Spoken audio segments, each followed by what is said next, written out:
வந்திருக்கும் அனைத்து பத்திரிகை மற்றும் ஊடக நண்பர்கள் எல்லாருக்கும் எங்களது இந்த மாலை நேரத்தில் பணிவான வணக்கத்தை தெரிவிச்சுக்கிறோம். இந்த பத்திரிகை சந்திப்பு எதுக்கு அப்படின்னா, இயக்குனர் சொன்ன மாதிரி இது உலக அரங்கில் ரிமெம்பர் த ஃபியூச்சர் வேர்ல்டு கேன்ஸில் வந்து பெஸ்ட் சோசியல் ஜஸ்டிஸ் ஃபிலிம், அதாவது சிறந்த சமூக நீதிக்கான திரைப்படம் அப்படிங்கிற அந்தஸ்தை வந்து இந்த படம் வெற்றி பெற்று இருக்கு. அதை அறிவிக்கும்ன்ற வகையில் தான் இந்த பத்திரிகை சந்திப்பை நம்ம வந்து ஏற்பாடு பண்ணியிருக்கோம். உங்கள் எல்லாருக்குமே உங்கள்கிட்ட கேட்டுக்கிறது என்ன அப்படின்னா, உலக அரங்கில் அங்கீகரித்த இந்த படத்தை இங்கே நம்ம ஊர்லேயும் அங்கீகரிக்கணுன்ற வேண்டுகோள் மட்டும் இல்லாமல் இது எல்லாருக்குமே கொண்டு போய் நீங்கள் சேர்க்கணும் அப்படின்னு சொல்லி இந்த நேரத்தில் நான் கேட்டுக்கிறேன். இந்த நேரத்தில் இந்த விருதை வந்து உங்களுக்கு காமிச்ச அப்பாவுக்கும் ஐயா கவிஞர் ஐயா ஸ்நேகன் ஐயாவுக்கும் இந்த நேரத்தில் நன்றி தெரிவிச்சுக்கிறேன். ஸோ இந்த படம் வந்து டிசம்பர் 12 வெள்ளிக்கிழமை எல்லா திரையரங்குகள்லையுமே வெளியிடுறாங்க. ஸோ எல்லாருமே தியேட்டரில் வந்து பார்த்து சப்போர்ட் பண்ணணும் அப்படின்னு சொல்லி நான் இந்த நேரத்தில் நான் வந்து கேட்டுக்கிறேன். தேங்க்யூ எல்லாருக்கும்.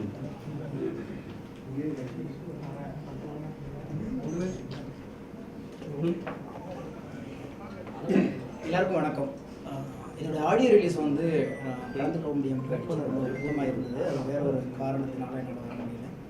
ஆனால் அந்த ஆடியோ ரிலீஸில் வந்து இந்த பறையை பற்றியும் இந்த படத்தை பற்றியும் நிறைய பேர் பேசுனதை கொண்டு போய் நீங்கள் எல்லா மக்கள்கிட்ட கொண்டு போய் சேர்த்துருக்கீங்க. அதே மாதிரி தான் இந்த விருது பெற்ற இந்த ஒரு சின்ன படம். இது என்ன சொல்ல போனால் ரொம்ப பொருளாதாரத்துலேயும் சரி, ஆர்டிஸ்டும் சரி, டெக்னீஷியனும் சரி, எளியவர்களாக சேர்ந்து வலிய ஒரு கருத்தை வந்து முன்னிறுத்தி பண்ண இந்த விருது பெற்றதையும் நீங்கள் எல்லோருக்கிட்டையும் கொண்டு போய் சேர்க்கணுங்கிறதுக்காகத்தான் உங்களை அழைத்தோம்.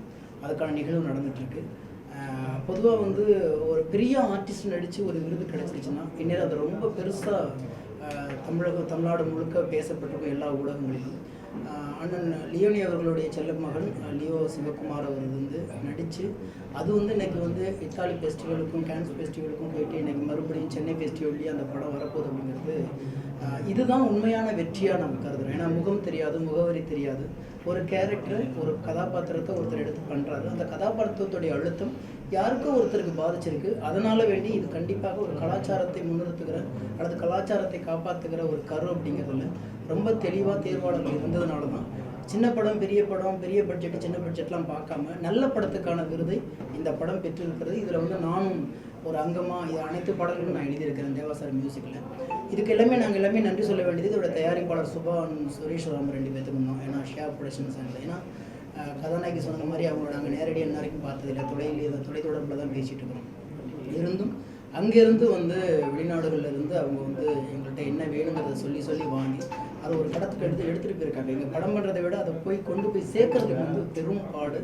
அவர்கள் தூரமாக இருந்தாலும் எங்களுடைய அத்தனை உழைப்பையும் அத்தனை கனவுகளையும் கொண்டு போய் சேர்த்து இன்றைக்கி உலக அரங்கத்தில் ஒரு சின்ன அங்கீகாரத்தை பெற்றுக் கொடுத்துருக்குறாங்க. இது பெரிய அங்கீகாரமாக நீங்கள் மக்கள்கிட்ட கொண்டு போய் சேர்க்குறது உங்களுடைய பொறுப்பு. பொதுவாக வந்து நான் நிறைய இடத்துல நான் சொல்கிறது தான், நீங்கள் தான் வந்து எதை கொண்டு போய் மக்கள்கிட்ட சேர்க்கணும், எதை சேர்க்கக்கூடாதுங்கிறத முடிவு பண்ணுற இடத்துல இருக்கீங்க. அது அரசியலாக இருக்கட்டும், சினிமாவாக இருக்கட்டும், சமூகமாக இருக்கட்டும், அதற்கான அவ்வளோ பெரிய ஆளுமை உங்களுக்கு தான் இருக்குது. இந்த படத்தை உங்கள் ஆளுமைகளால் கடைக்கோடி தமிழனுக்கும் கொண்டு சேருங்கள். நன்றி, வணக்கம்.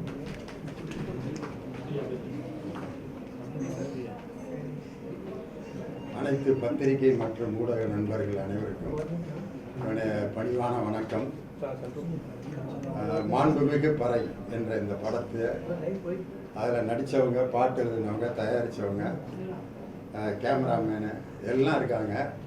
உனக்கு என்ன இங்கே வேலை அப்படின்னு நினைக்கலாம். இதில் வந்து இந்த ஒரு படம் வந்து சிறிய தயாரிப்பு, எளியவர்களாக சேர்ந்து தயாரித்த ஒரு படம் வந்து அகில உலகத்தில் வந்து 2 முக்கியமான விருதுகளை வாங்கியிருக்கிறது ஒரு பெரிய சிரமம்.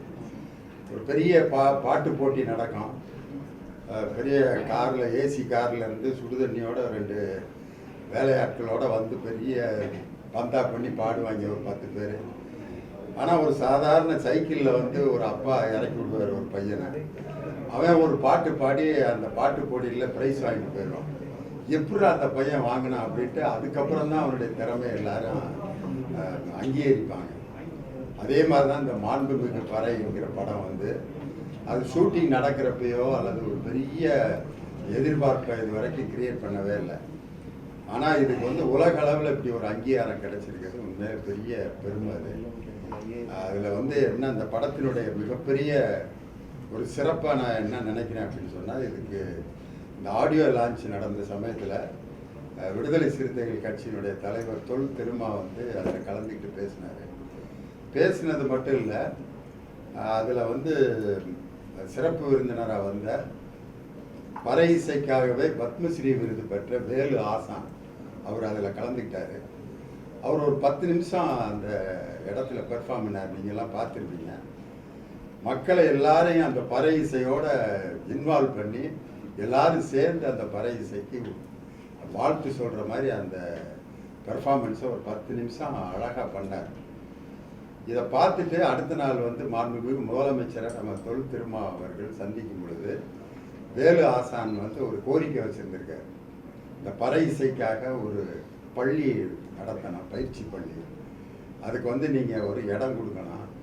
வேலு ஆசான் வந்து பத்மஸ்ரீ விருது வாங்கியிருக்காரு. இவ்வளோ ஒரு அருமையான ஒரு ட்ரெயினரை நம்ம பயன்படுத்தணும், இந்திய அரசே அங்கீகரிச்ச ஒருத்தரை நம்ம பயன்படுத்தணும் அப்படின்னு சொல்லி கேட்ட உடனடியாக மாண்புமிகு முதலமைச்சர் மதுரை பக்கத்தில் இருக்கக்கூடிய வளையங்குளம் அப்படிங்கிற ஒரு இடத்துல ஒரு இடத்தை உடனே அதை தேர்வு செஞ்சு அந்த பயிற்சி பள்ளிக்காக வழங்கியிருக்காருங்கிற ஒரு நல்ல செய்தி அந்த நேரத்தில் சொல்கிறேன்.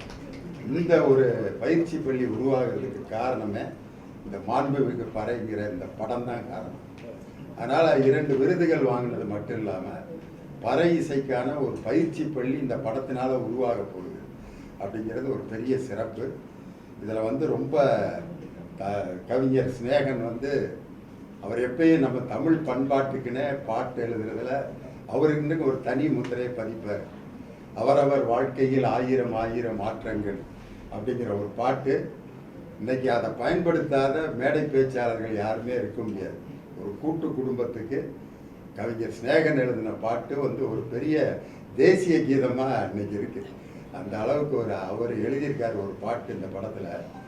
ஆதி சிவன் அடித்த பறையடம் அப்படின்னு அந்த முதல் வரியே ரொம்ப அழகாக, அந்த தொடக்கமே ரொம்ப பிரில்லியண்ட்டாக தொடங்கியிருக்கு. அதில் தேனிசை தென்ற தேவா மியூசிக் போட்டிருக்கிறது வந்து இன்னும் ஒரு பெரிய சிறப்பு இந்த படத்துக்கு. ஏன்னா தேவா சார் வந்து ஒவ்வொரு கேட்டகரிக்கும் ஒரு பாட்டு போடுவார். ஆட்டோக்காரங்களுக்குன்னே அவர் போட்ட ஆட்டோக்காரன் பாட்டு தான் இன்னைக்கு வரைக்கும் ஆயுத பூஜையில் போடப்படுற முக்கியமான பாட்டு. அதே மாதிரி கோயம்பேடு மார்க்கெட்டில் ஒரு விழா நடந்துச்சுன்னா கொத்தோல் சாவடி வேடி நீ கோயம்பேடு வாடிங்கிற பாட்டு அந்த மார்க்கெட்காரங்களுக்குன்னே ஒரு பாட்டு. அதே மாதிரி லவ் ஃபெயிலியர் ஆனவங்களுக்கு அவர் பாடின அந்த பாட்டு கொடுக்குற ஒரு ஆறுதல் வேற எதுவும் கிடையாது. கவலைப்படாதே சகோதரா அப்படின்னு. அதே மாதிரி ஜாலியாக பயல்கள்லாம் இருக்கிறதுக்காக அண்ணா நகர் ஆண்டாளு அயனாவரம் கோபாலு ஐசிஎஃப்ல எடுக்கிறாண்டா தண்டாலு மீனவர்களுக்காண்டிய போடப்பட்ட பாட்டு தான் சலோமியா. அதே மாதிரி அது மாதிரி ஒவ்வொரு தொழிலாளர்களுக்கும் அவர் ஒரு பாட்டு போட்டிருக்காரு. அது மாதிரி இந்த பாட்டு வந்து பறை இசை கலைஞர்களுக்குன்னு ஒரு ட்ரேட்மார்க் சாங் வந்து அது தேவா சாரே போட்டு இசையமைச்சிருக்கிறது வந்து இந்த படத்தோட ஒரு மிகப்பெரிய சிறப்பு. இதுவரைக்கும் வந்து ஒரு நல்ல பாட்டு அப்படின்னு சொன்னால் எம்.எஸ். விஸ்வநாதன், இளையராஜா, ஏஆர் ரஹ்மான் இவங்கள தான் கோட் பண்ணுவாங்க. ஒரு ராகத்தில் இது கம்பீர நாட்டை ராகத்தில் யாருங்க பாட்டு போட்டிருக்கா அப்படின்னா உடனே இளையராஜா பாட்டை சொல்லுவாங்க. இன்னும் என்ன செய்ய போகிறாய் எப்படி போட்டிருக்காரு பாருங்க இளையராஜா அப்படின்னா. அதே மாதிரி ஏஆர் ரஹ்மான் கண்டு கொண்டேன் அப்படி போட்டிருக்காரு. ஆனால் தேவா சாரை அந்த லிஸ்ட்லேயே சேர்க்க மாட்டாங்க பேசுகிறவங்க. அது என்னன்னே தெரில இது வரைக்கும். அவரை ஏதோ ஒரு கானா பாட்டுக்கு போடுற ஒரு இசையமைப்பாளர் மாதிரியே அவரை முத்திரை குத்திட்டாங்க. ஆனால் இதே கம்பீர நாட்டை ராகத்தில் அவர் போட்டிருக்காரு ஒரு பாட்டு. மனம் விரும்புதே உன்னை மனம் விரும்புதே அடடாடி அப்படின்னு அந்த பாட்டு அதே கம்பீர நாட்டில். ஆனால் தேவா சாரை இது வரைக்கும் அந்த லிஸ்ட்ல யாருமே இது பண்ணல. இந்த படம் வந்து தேவா சாருக்கு ஒரு தேசிய விருது கிடைக்கணும். ஏன்னா எல்லா இசையமைப்பாளர்களுக்கும் கிடைச்சிருக்கு. ஒரு எல்லாரையும் கவர்ந்த ஒரு நல்ல இசையமைப்பாளருக்கு இது வரைக்கும் தேசிய அளவில் அங்கீகாரம் கிடைக்கல. இந்த படத்து மூலமாக அவருக்கு வந்து ஒரு அங்கீகாரம் கிடைக்கணும் அப்படிங்கிறது என்னுடைய ஒரு கோரிக்கை. அதனால் இந்த படத்தை வந்து வெளிநாட்டிலே இருந்து இந்த ஊருக்கு வராமையே கரஸ்பாண்டன்ஸ் கோர்ஸ்லேயே படித்து 5 டிகிரி ஒருத்தன் வாங்கின மாதிரி பிரான்ஸில் இருந்துக்கிட்டே இந்த படத்தை தயாரிச்சிருக்கிறாங்க. ஆனால் இங்கே வந்து எக்ஸிக்யூட்டிவ் ப்ரொடியூசராக இருந்து அவர் முரளி இருந்து எல்லாத்தையும் ஒருங்கிணைச்சு இந்த படத்தை ரொம்ப அழகாக உருவாக்கியிருக்காங்க. அவர் விஜய் சுகுமாரன் ஒரு இளம் டைரக்டர். இந்த ஒரு கான்செப்ட் எடுத்ததுக்கே அவரை உண்மையிலே பாராட்டணும். பறை அப்படிங்கிற ஒரு இசைக்கருவியை வந்து எல்லாரும் சாவுக்கு அடிக்கிறதுக்கு தான் அதை இது பண்ணுவாங்க. அந்த இசைக்கலைஞர்களும் பார்த்தீங்கன்னா எங்கேயாவது வாசித்துட்டு எல்லாத்தையும் காசு அப்படியே கேட்டு ஒரு 50 ரூபா 100 ரூபா வாங்கி அப்படி காதில் சொல்லிக்குவாங்க, இல்லாட்டி பாக்கெட்டில் வைப்பாங்க. அப்படி இருந்த ஒரு பறை இசைக்கு பத்மஸ்ரீ அவார்டு கொடுத்த மத்திய அரசுக்கு உண்மையிலே நான் பாராட்டு தெரிவிச்சுக்கிறேன். அதில் வந்து அந்த பறை இசையை வந்து மாண்புமிகு பறைன்னு அந்த தலைப்பு கொடுத்ததே ஒரு பெரிய விஷயம். பெரிய அரசியல் தலைவர்களுக்கு, முதலமைச்சருக்கு, கவர்னருக்கு, பிரதமருக்கு தான் மாண்புமிகுங்கிற வார்த்தையை போடுவான்.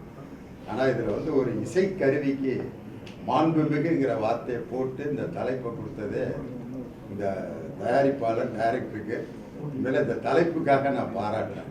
அதனால் இந்த படம் வருகிற டிசம்பர் 12ஆம் தேதி அன்னைக்கு ரிலீஸ் ஆகுது. அதனால் இந்த படத்துக்கு வந்து 2 முக்கியமான விருதுகள் கிடைச்சிருக்கு. வருகிற 18ஆம் தேதி நடக்க போகிற அந்த சென்னை இன்டர்நேஷ்னல் ஃபிலிம் ஃபெஸ்டிவல்லையும் இந்த படம் விருது வெற்றி பெறணும் அப்படின்ட்டு நான் உண்மையிலே இந்த விழா படக்குழுவினருக்கு என்னுடைய அட்வான்ஸ் வாழ்த்துக்களை தெரிவிச்சுக்கிறேன். என்னுடைய மகன் லியோ சிவகுமார் இந்த படத்தில் நடிச்சிருக்காரு. இந்த படத்தில் இந்த மாதிரி ஒரு படத்தை சூஸ் பண்ணுறதுக்கு ஆரம்பத்தில் நடிக்கிறவங்க ரொம்ப யோசிப்பாங்க. மாண்புமிகு பறை அப்படின்னா நம்மளை ஒரு கட்டம் கட்டி ஓரம் கட்டிடுவாங்களே அப்படின்னு நினைக்காம துணிச்சலாக அந்த கேரக்டர் எடுத்து அவர் நடிச்சிருக்காரு. அதே மாதிரி ஹீரோயின் வந்து ஒரு பறை இசை வாசித்து ஆடுறதுக்கு இன்றைக்கி இருக்க ஹீரோயின்லாம் தயாராக இருக்க மாட்டாங்க. இன்னொன்று இந்த ஹீரோயின் எனக்கு ரொம்ப பிடிச்சது, தெளிவாக தமிழ் பேசுகிறாங்க. தமிழ் தெரியாத மாதிரி பேசினா தான் அவங்கள ஹீரோயின் அப்படின்னு ஒத்துக்கிடுவாங்க. ஆனால் இவங்க ரொம்ப அழகாக தமிழ் பேசி ஒரு கிராமத்து பெண்ணாக, ஒரு பறை இசை கலைஞனுக்கு ஒரு காதலியாக, மனைவியாக, அது கிளைமேக்ஸில் ரொம்ப அருமையாக நடிச்சிருக்காங்கன்னு சொல்கிறாங்க. இன்னும் நான் படம் பார்க்கல. அதனால் இந்த என்டையர் டீமுக்கு என்னுடைய மனமார்ந்த வாழ்த்துக்களை சொல்லி இந்த படத்தை ரொம்ப அருமையாக நீங்கள் மக்கள்கிட்ட கொண்டு செல்லணும்னு இங்கே வந்திருக்கக்கூடிய ஊடகவியலாளர்கள், பத்திரிகையாளர்கள் அனைவரையும் அன்போடும் பாசத்தோடும் கேட்டுக்கொள்கிறேன். நன்றி. பேசும்போது மத்திய அரசுக்கு பாராட்டு அப்படின்னு பொதுவாக அந்த திமுக மத்திய அரசுன்னு சொல்ல மாட்டாங்க, ஒன்றிய அரசு தான் சொல்லுவாங்க. என்ன காரணம்? இது வந்து அரசியல் மேடை இல்லை. அதனால் வந்து நான் பத்திரிகையாளர்களுக்கு எல்லாத்துக்கும் தெரியணுங்கிறதுக்காக ஒன்றிய அரசு வேணால் மாற்றி போட்டுருக்கேன். பத்திரிகையாளர் பத்மஸ்ரீ ஒரு பறை இசை கலைஞருக்கு கொடுத்ததுக்காக ஒன்றிய அரசுக்கு என்னுடைய மனமார்ந்த பாராட்டு. திரைப்பட விழாவில் காலையில் தான் அறிவிச்சாங்க 12 அதில் வந்து இந்த மாண்புமிகு பறை டிஸ்பிளே இல்லையே, நீங்கள் எந்த கேட்டகரி? அதான் சார், நான் காலையில் தான் போனோம். 12 படங்கள் தான் போட்டி. 12 படங்கள் மொத்தம் 122 படங்கள், 81 நாடு, ஏகப்பட்ட மொழி. 18 சார். வேற ஏதாவது கேட்டகரியில போட்டு கொடுத்தா அது பைசன் படமும் இல்லை, அந்த படமும் இல்லை சார். 18 பார்த்தீங்க சத்தியம் 3 o'clock சார். ஸ்கிரீனிங் போட்டி இல்லை ஸ்கிரீன் பதிவு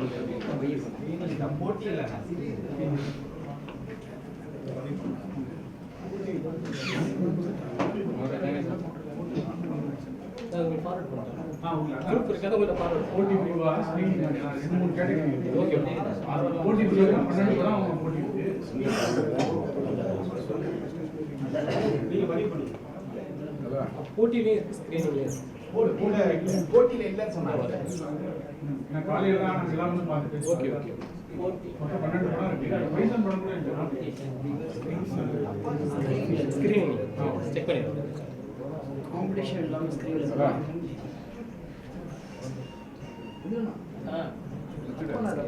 அடுத்து போலாம். ஸ்கிரீனிங்ல இருக்கு சார். ஓகே சார் 12 படம் ரிலீஸ் 18 வந்து ஸ்கிரீனிங் பண்ண போறீங்க. இது வியாபாரத்தை பாதிக்காதா? சென்டர் பண்றோம். என்ன 10,000 பேர் வந்து படம் பார்க்கறாங்க. 3 அது எப்படி நீங்க ஹேண்டில் பண்ணுவீங்க? சார் இது முழுக்க முழுக்க நம்ம ஒரு பிஸ்னஸ் மோட்டிவாக கொண்டு வந்த படமாக இருந்தால் நாங்கள் அதுக்கு அப்ரோச் பண்ணியிருக்கோம் சார்.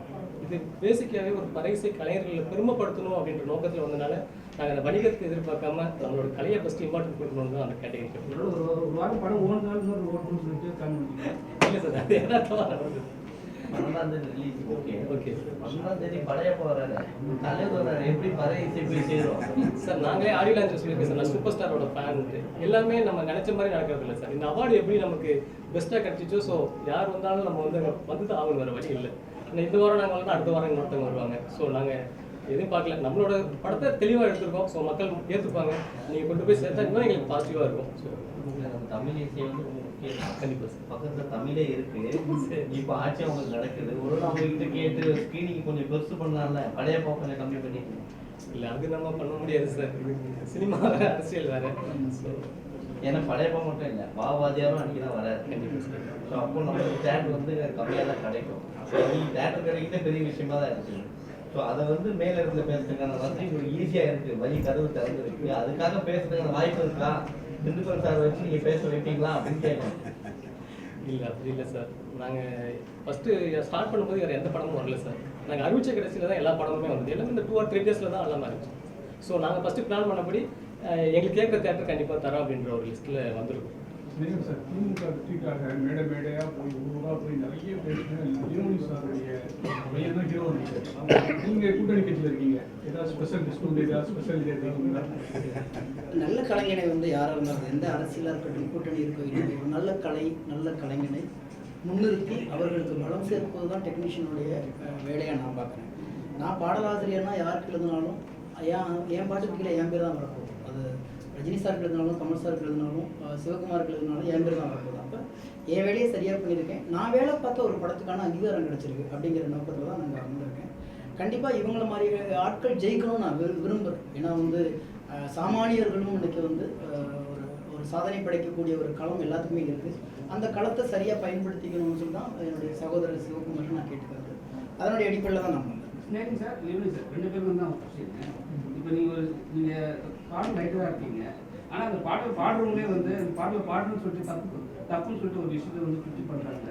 அது நீங்கள் எப்படி பார்க்குறீங்க? எல்லா வேலையும் எல்லா பாட்டும் பாடுறீங்க, எல்லாமே கலந்து பாடுறீங்க, எல்லாருக்கும் அறிவு சொல்கிறீங்க. ஆனால் ஒரு பாட்டு பாடி ஒரு பாடகர் இந்த பாட்டில் நான் பாடிட்டேன், இந்த பாட்டில் எதுவும் தப்பும் கிடையாது, நல்லாவும் இருக்குது, ஏன் அது வந்து மென்ஷன் பண்ணுறாங்க? ஏன் தவறு? நான் பாட்டு தவறு தான் சொல்லிட்டு ட்விட்டரில் போட்டுருக்காங்க. ஒரு கருத்து சின்மயி மேடம் சொன்னதை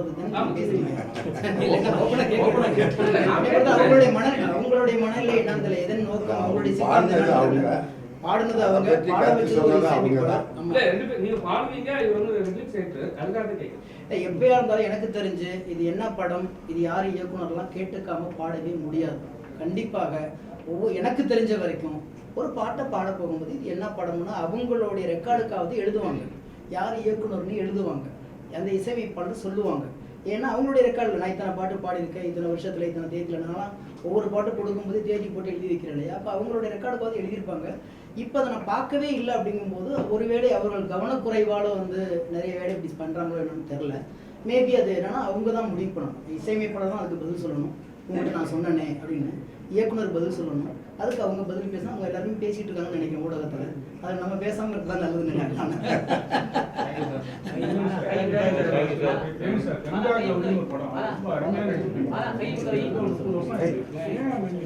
கை கொஞ்சம் உள்ள இந்த கங்கா கௌரி படம் நான் நடித்தது வந்து எப்படி ஒரு 20 வருஷத்துக்கு முன்னாடி. அதுக்கப்புறம் அந்த படம் வந்து என்னுடைய பெரிய ரசிகர் மாதேஸ்வரன் ஒருத்தர் தான் டைரக்ட் பண்ணார். அதே மாதிரி தயாரிப்பாளரும் குடியாத்தத்தில் இருக்க கங்கா கௌரி ப்ரொடக்ஷன்ஸ் அவங்களும் என்னுடைய ரசிகர். என்னை அந்த படத்தில் நடிக்க வைக்கணும்னு ஆசைப்பட்டு நடிக்க வச்சாங்க. அதுக்கப்புறம் பட்டிமன்றத்தினுடைய ஃபீல்டு ரொம்ப பிஸியாக நான் இருந்ததுனால அதுக்கப்புறம் வந்த வாய்ப்புகள்லாம் சரியான வாய்ப்பு இல்லை. பாரில் உட்காந்து தண்ணி போடுற மாதிரி கேரக்டரு இதெல்லாம் வந்துட்டு நான் திரும்ப பள்ளிக்கூடத்தில் போய் பாடம் நடத்த முடியாது. பயில பூரா அந்த கேரக்டராக தான் என்ன பார்ப்பானுங்க. அதனால தான் நான் அந்த மாதிரி வந்த கேரக்டர் சினிமாவுக்கு இந்த வாத்தியார் வேலைக்கு இப்போதைக்கு சரியாக ஒர்க் அவுட் ஆகாது அப்படின்ட்டு. ஏன்னா நான் அடுத்த கிளாஸுக்கு போனோடனே தண்டல் பாண்டியன் வர்றாரான்னு இந்த கங்கா கோயில் படத்தில் நடிச்சு முடிச்சிருப்பாரு. நீ அடுத்து இது மாதிரி நடிச்சுட்டு இருந்தோம்னா நம்ம ஒன்று வாத்தியார் வேலையை ஸ்கிப் பண்ணோன்னா இல்லாட்டி நடிக்க போகணும் அப்படிங்கிற மாதிரி வர்ற நேரத்தில் வாத்தியார் வேலையை இன்னும் கொஞ்ச நாள் பார்த்துட்டு அதுக்கப்புறம் நம்ம நடிப்போம் அப்படின்னு சொல்லி அதுக்கப்புறம் அந்த வாய்ப்புகளை எல்லாம் விட்டுட்டேன். ஈவன் ஏவிஎம் ப்ரொடக்ஷன்ஸ் தயாரித்த சிவாஜி படத்தில் ரஜினி சாருக்கு மாமனாராக நடிக்கிற கேரக்டரை கூட அந்த நேரத்தில் நான் வேணாம்னு சொல்லிட்டேன். இந்த மாதிரி அதுக்கப்புறம் இப்போ ஒரு 2 படம் நடிச்சிருக்கேன். இப்போ ரஜினி சார் வந்து வாய்ப்பு கொடுத்தாருன்னா போதும்னு நினைக்கிறீங்க? இப்போ ரஜினி சார் வந்து வாங்க நடிக்க சொன்னாருன்னா நடிக்க கண்டிப்பாக நடிப்பேன். நீங்க நம்ம பட்டிமன்றம் நடத்துறோம், ஒரு பாட்டுக்கும் நம்ம பின்னாடி வந்து நம்ம பையன் நம்ம பின்பற்றுவோம். ஆனால் நீங்கள் வந்து உங்கள் பையனை வந்து ஒரு சினிமா இதுவாக எதனால எங்க குடும்பத்துல எங்க தாத்தா வாத்தியாரு, எங்க அப்பா வாத்தியாரு, நானும் வாத்தியாரு. என் மகனை வாத்தியார் ஆக்கியா அல்லது ஒரு பேச்சாளர் ஆக்கிறத விட ஒரு புது ஃபீல்டில் இப்போ வரணும் அப்படின்னு எனக்கு ஒரு ஆசை. அதுவும் ஒரு சேலஞ்சிங்கான ஃபீல்டில் போய் அவன் நீச்சல் அடித்து ஜெயிக்கணும் அப்படின்னு நான் விரும்புகிறேன். அதனால் அந்த எதிர்நீச்சலில் என் பையன் ஜெயிப்பான் அப்படின்னு எனக்கு ஒரு நம்பிக்கை. அரசியலை மட்டும் வாரிசு வராங்களா? அது வேணாம். மாண்புமிகு பறையோடு நன்றி சார். Thank you sir. என்னண்ணா